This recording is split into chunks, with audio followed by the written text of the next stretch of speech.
Hello everyone, welcome to a new episode. আজকে আমরা কথা বলবো রেড হেডেড ভালচার, বাংলায় যাকে রাজশকুন বলে। এদের এশিয়ান কিং ভালচার বা পন্ডিচেরি ভালচারও বলা হয়ে থাকে। এরা কিন্তু বর্তমানে এন্ডেঞ্জার্ড। আমরা এনার দেখা পেয়েছিলাম কাবিনিতে।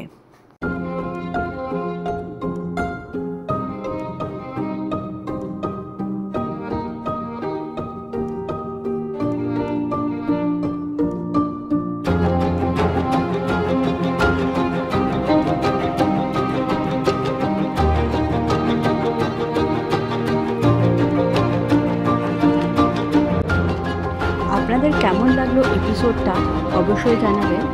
আবার দেখা হচ্ছে খুব তাড়াতাড়ি নতুন একটা এপিসোডে, নতুন একটা অ্যানিমেল বা বার্ডের সাথে। ততক্ষণের জন্য সবাই ভালো থাকবেন। টাটা।